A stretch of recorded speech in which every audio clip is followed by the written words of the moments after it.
ஒரு அம்மா கோயிலுக்கு வந்தாங்க. அந்த அம்மாவுக்கு நான் எந்த பதிலுமே சொல்ல தேவையில்ல. அவ்வளோ தெளிவா வராங்க. ஒரு அழுகை இல்ல. அந்த அம்மா சொல்ற அவ்வளோ சோகத்திலயும் உட்கார்றாங்க. சார் கல்யாணம் ஆச்சு. 1 வருஷம் ஹஸ்பண்டோட வாழ்ந்தேன். அந்த வாழ்க்கை பிடிக்கலன்னு வீட்டுக்கு வந்தேன். சொந்தத்திலே கல்யாணம் பண்ணியிருந்தங்காட்டி, இவரோடயே வாழலைன்னா உன் மேல தான் தப்பா இருக்குன்னு எங்க அப்பாவே என்னை பயங்கரமா திட்ட ஆரம்பிச்சுட்டாரு.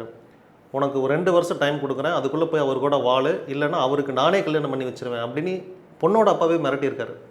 இவங்க எனக்கு போக விருப்பம்ல, அவங்க என்னை கொடுமைப்படுத்துறாங்க அப்படின்னு சொன்னங்காட்டி, அப்பாவே மருமகனுக்கு இன்னொரு கல்யாணம் பண்ணி வச்சுட்டார். நீ கெட, வீட்ல கிடக்குறேன்னா நீ வீட்ல கெட அப்படின்ட்டு இன்னொரு கல்யாணம் பண்ணி வச்சுட்டு, நீங்க போய் சந்தோஷமா இருங்க மாப்ள. இவ்வளோ கல்யாணம் பண்ணிட்டு நீங்க ஏன் அப்படின்னு சொல்லிட்டு, இந்த அம்மாவுக்கு இப்படி ஒரு அநீதி நடந்துருச்சு. இந்த 1 வருடம் வாழ்ந்த வாழ்க்கையில இவங்களுக்கு ஒரு குழந்தையும், பெண் குழந்தை. அந்த பெண் குழந்தையும் பிறந்து ரொம்ப கஷ்டப்பட்டு வளர்ந்து, நீ தானே பெத்த, நீ தான் வளர்க்கணும். அப்பா வீட்டில் இருந்தாலும் என் பொருளெல்லாம் நீ எதுவும் தொடக்கூடாது. உனக்கு என்ன வேணுமோ, அந்த குழந்தைய வளர்க்குறதுக்கு என்ன வேணுமோ நீ தான் வேலைக்கு போய் சம்பாதிக்கணும். நீ வேலைக்கு போ அப்படின்ட்டாங்க. இந்த குழந்தைய மட்டும் அவங்க பார்த்துக்கிட்டு, இந்த அம்மா வேலைக்கு போய் சம்பாரித்து இந்த குழந்தைய படிக்க வச்சு, பின்னாடி என்ன பண்ணிட்டாங்கன்னா, ஒரு வீடை பார்த்து கொடுத்துட்டாங்க. நீ போய் நீங்கள் 2 பேரும் தனியாக இருங்க. இங்கே ஏன் இருக்க? நீ என் பிள்ளையே இல்லை அப்படின்னு அந்த அம்மாவை தனியாக ஒதுக்கி விட்டுட்டு, அந்த அம்மா அப்புறம் வேலைக்கு போய் கஷ்டப்பட்டு பிள்ளைகளை வளர்த்தி சொந்த வீடு இருந்தங்காட்டி அப்புறம் வீட்டிலே வாழ்ந்துட்டு வர்றாங்க. அந்த பிள்ளைக்கு ஆண்கள் மேலே வெறுப்பு வந்துருச்சு. இல்லைம்மா, இனிமேல் எனக்கு கல்யாணம் பண்ணிக்கணுங்கிற ஆசை போச்சு. உன் அப்பாவும் இப்படி இருக்காரு, உன்னை கல்யாணம் பண்ணவர் இப்படி தான் இருக்காரு, உன் கூட பிறந்தவங்களும் யாருமே உன்னை கன்சிடர் பண்ணலை, உன்னை யாரும் மதிக்கவும் மாட்டேங்கிறாங்க. அதனால் நீ என்ன பண்ண, யார் வீட்டுக்கும் போகாத. நம்மளை யாராவது கூப்பிட்டாங்கன்னா போவோம், கூப்பிடலையா நிம்மதியாக இங்கேயே இருந்துருவோம்.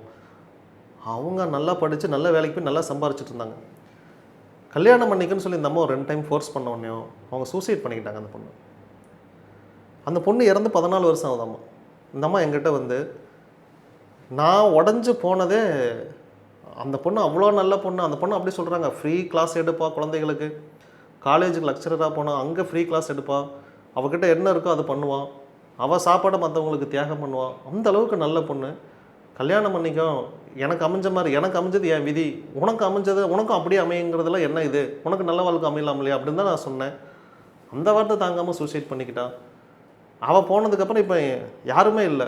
கிட்டத்தட்ட பார்த்திங்கன்னா இவங்களுக்கு ஒரு 20 வயசுலேயே திருமணம் நடந்திருக்கு.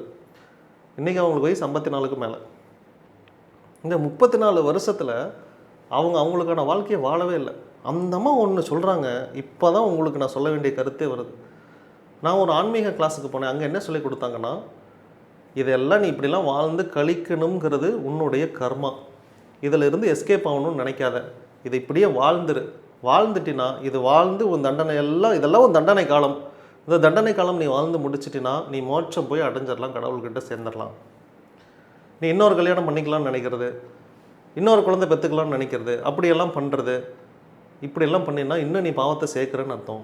உன் குழந்தை இறந்துட்டதாலோ அது வருத்தம் தான், ஆனாலுமே இதுவும் விதின்னு நீ நினச்சிக்கோ. அவ்வளோ சந்தோஷமாக இருப்பான்னு நினச்சிக்கோ, மோட்சம் அடைஞ்சிருப்பான்னு நினச்சிக்க, எல்லாமே நல்லதாக முடிஞ்சிடும். இதெல்லாம் இப்படிலாம் நடக்கணுங்கிறது விதி அப்படின்னு ஒரு ஆன்மீக கிளாஸில் அந்த அம்மாவுக்கு சொல்லி கொடுத்துருக்காங்க. அந்த அம்மாவும் அதை ஏற்றுருக்காங்க. என்கிட்ட வந்து சொல்லிவிட்டு, இதெல்லாம் நான் அக்செப்ட் பண்ணிட்டேன் சாமி, இப்போ கோயிலாக போயிட்டுருக்கேன், எனக்கு ஒரு வேலையும் இல்லை, எனக்கு வீடு இருக்குது, வாசல் இருக்குது, பணம் இருக்குது, நான் வந்து கோயிலுக்கு போய் அங்கங்கே உட்காந்து வேலை செஞ்சு கொடுத்துட்டு இப்படியே ட்ராவல் பண்ணிக்கிட்டே இருக்கிறேன். மாதத்தில் ஒரே நாள் தான் வீட்டுக்கே போவேன், மீதி எல்லா நாளும் வெளியே தான் இருக்கேன் அப்படின்னாங்க. இந்த வேதனை மற்றவங்களுக்காக இருந்தால் எப்படி உடஞ்சிருப்பான் பாருங்கள். அந்த அம்மாவுக்குன்னு சொந்தம்னு யாருமே இல்லை. ஒரே குழந்தையும் போயிடுச்சு, கணவரும் இல்லை. அந்த கணவர் சொந்தத்திலே கல்யாணம் பண்ணங்காட்டி நிறையா தடவை அதே ஊரில் தான் இருக்காரம்மா. இதில் தான் கல்யாணம் பண்ணிவிட்டு அவருக்கு குழந்தை குட்டியில் இருந்துட்டு நிறையா தடவை வண்டியில் போக வர பார்க்கும் போதெல்லாம் ஏளனமாக பார்ப்பாருன்னு இந்த அம்மா சொல்கிறேன்.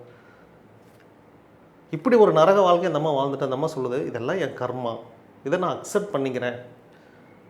எப்போ மரணம் வருதோ அப்போ நான் சாகிறதுக்கும் தயாராக இருக்கேன். அடுத்த ஜென்மத்தில் நான் நல்லவனாக பிறக்க, நல்லபடியாக என் வாழ்க்கை அமையணும் அப்படிங்கிறாங்க. இதை விட ஒரு ஆன்மீக புரிதல் வேறு எதுவுமே இல்லை. இவ்வளோ கஷ்டத்துலேயும் அந்த அம்மா அழுகவே இல்லை. அதுதான் எனக்கு ஆச்சரியம். அப்போனா அதை எத்தனை பேர்கிட்ட இதை சொல்லியிருப்பாங்க. அதுவும் சொன்னாங்க, நிறைய பேர்கிட்ட சொன்ன அப்புறம் என்ன இந்த கதையை கேட்டால் என்னென்னால ஏளனமாக பார்க்குறாங்க, அதனால் நான் யார்கிட்டையுமே இதெல்லாம் சொல்கிறதும் இல்லை, உங்கள்கிட்டலாம் கொட்டணும்னு தோணுச்சு அதனால் கொட்டுறேன் அப்படின்னாங்க அந்த அம்மா. அதை தான் நான் சொன்னேன், இனிமேல் யார்ட்டையும் சொல்லாதீங்க, மேக்ஸிமம் உங்கள் பிரச்சனை வெளியே யார்ட்டையும் சொல்லாதீங்க, உங்களை பலவீனமாக போயிடும் அப்படின்னு. எனக்கு அந்த அம்மாட்ட பிடிச்சிருந்தது, முதல்ல அக்செப்ட் பண்ணிட்டாங்களே அந்த அம்மாவோட கர்மாவை. இதைத்தான் என் வாழ்க்கை, இந்த வாழ்க்கையை நான் அனுபவிக்க போகிறேன், வாழ்ந்து மடிய போகிறேன், அடுத்த ஜென்மம் எனக்கு நல்லதாக விடியும். Yes, it's a great word. நீங்கள் பெரிய மகரிஷியாக இருந்தால் கூட இப்படி ஒரு புரிதல் இருக்குமானா எனக்கு தெரிஞ்சு டவுட் தான்.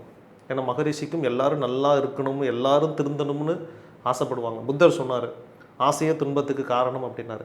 ஆனால் எல்லா மக்களும் ஆசை இல்லாமல் இருக்கணும்னு அவர் ஆசைப்பட்டார். அவரும் ஆசைப்பட்டார், புத்தரும் ஆசைப்பட்டார். அதனால் எனக்கு இந்த புரிதல் ரொம்ப பிடிச்சிருந்துச்சு. அதனால் நீங்களும் இதை மாதிரி மாறிக்கங்க. உங்களுக்கு என்ன கஷ்டம் வந்தாலும் இதற்கு கடவுள் காரணம் அல்ல, என்னுடைய கர்மா தான் காரணம். உங்களை ஒருத்தன் 10 ரூபா ஏமாத்தினாலும் நீ யாரையும் ஏமாத்திருக்க, உன்னை ஒருத்தன் ஏமாத்திருக்கான், தட்ஸ் இட். ஒருவேளை நீ யாரையும் ஏமாத்தலை, அவன் தான் உன்னை ஏமாத்திருக்கான் அப்படின்னா அந்த பணம் உங்கள்கிட்ட திரும்ப வந்துடும், தட்ஸ் இட். இங்கே நீ எதுவுமே கவலைப்படாத, ஃப்ரீயாக விடு அப்படிங்க. இதுதான் என்னுடைய தத்துவம். இதன் அடிப்படையில் நீங்கள் வாழ்க்கையை மேற்கொள்ளுங்கள். நிச்சயமாக உங்கள் வாழ்க்கை இன்பமாக மாறும்.